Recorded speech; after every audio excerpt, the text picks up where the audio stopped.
Good day. I am Lenny Jean D. Torres. I will be reporting about the continuation of collection techniques that compel installment customers to pay direct to the company. So first is monthly payment check.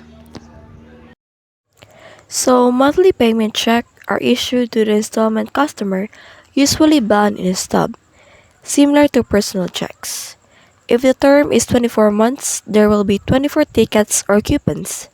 Every ticket is pre-printed with the customer's name and account number. So this payment system is made available on large establishments who sells on installments. Advantages. First, they remind the customers to pay. Second, convenience. Third, safety.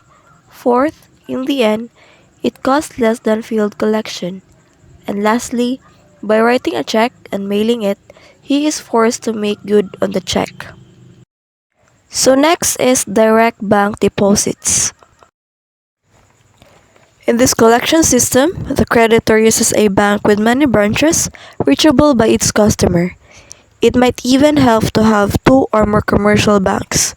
The customer is required to make his payment in a bank by depositing it in the creditor's account number using the standard deposit slips. So direct deposit is a deposit of funds electronically into a bank account rather than through a physical paper check. Payees must provide the payer with their banking information or a void check in order to receive direct deposit payments.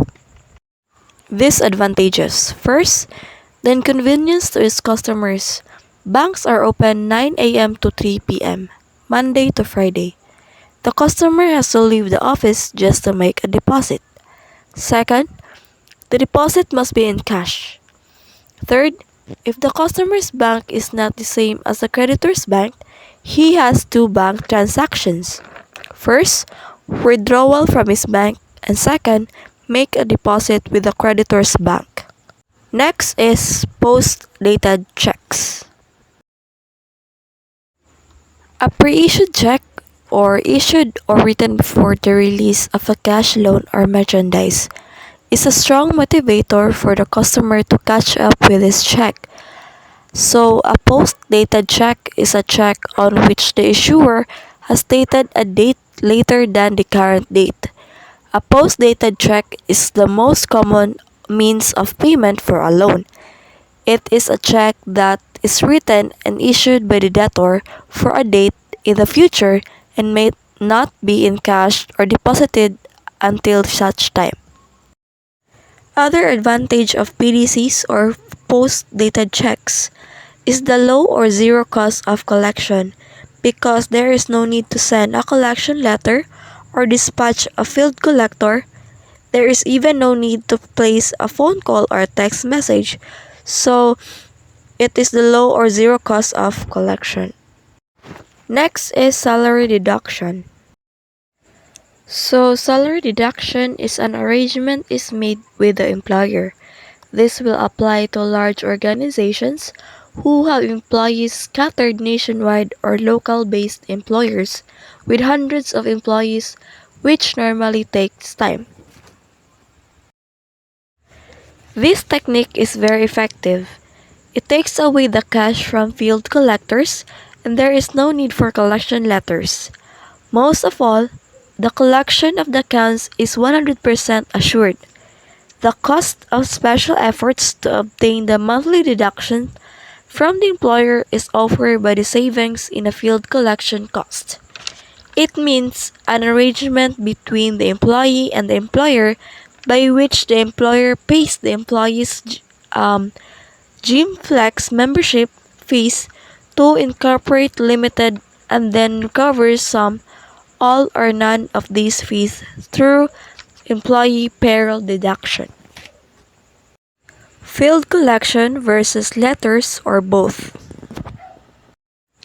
The decision to regularly use field collection depends on number 1, the cost and speed of mail delivery. 2, the availability of telephones. 3, the practicable use of cell phones and text messages. 4th, the interval between payments. 5, the amount per payment, and 6. Cost of motorized field collection. So let me discuss it one by one. So first, the cost and speed of mail delivery. Philippines domestic letter.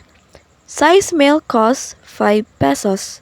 However, in this country, small pace mail delivery is the rule rather than the exception. So mailing would not be practical too in the rural areas where residential houses are just block away from the branch or district office. It is more convenient with mail delivery, especially in the mountainous areas because they are far from the city. But mail deliveries nowadays is not that common. Next is landlines and cell phones.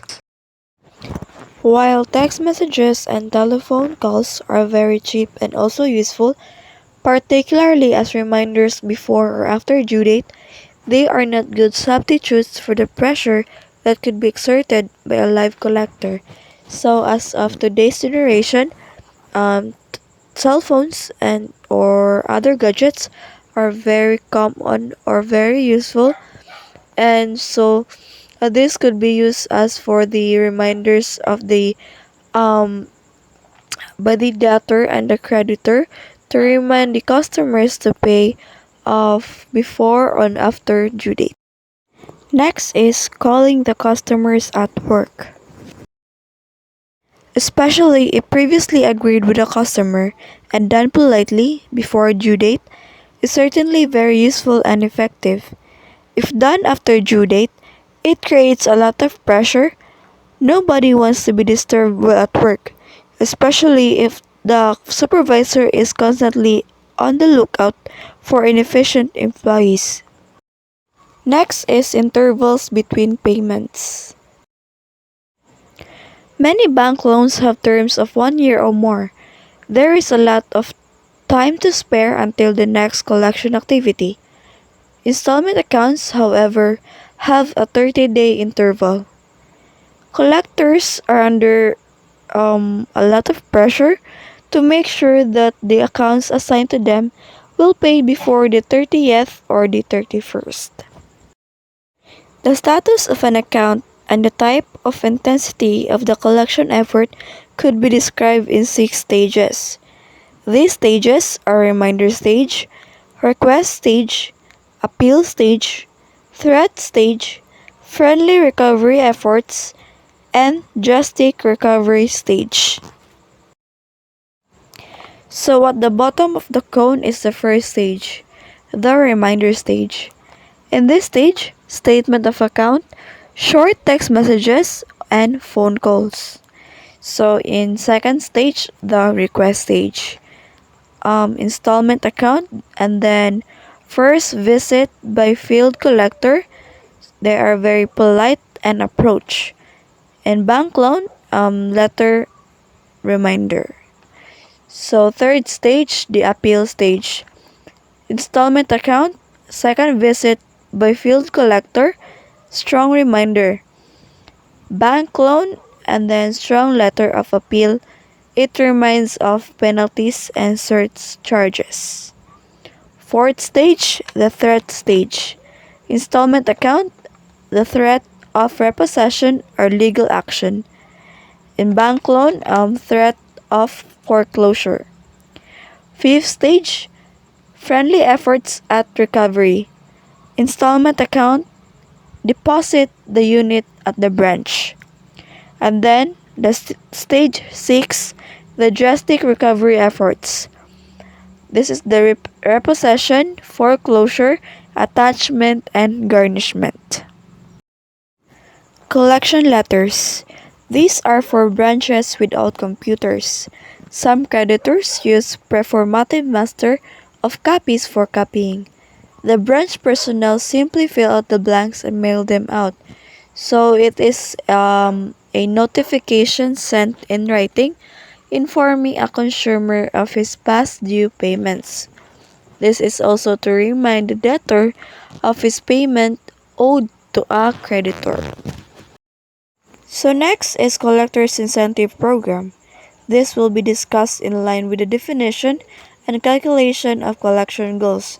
So also, collectors also have a incentives for the collectors to give them benefits and importance, and also for more explanation and discussion, this will be discussed on the part 3 of this chapter. Insurance policy. Term or straight life of a debtor may be assigned to the credit as part of the credit requirements. In case of the death or payment disability of the debtor, the credit amount is protected. So insurance policy is a contract between you and your insurance company. It discusses about the terms being agreed. So once again, this is Lenny Jean D. Torres. That would be all my part. So thank you for listening.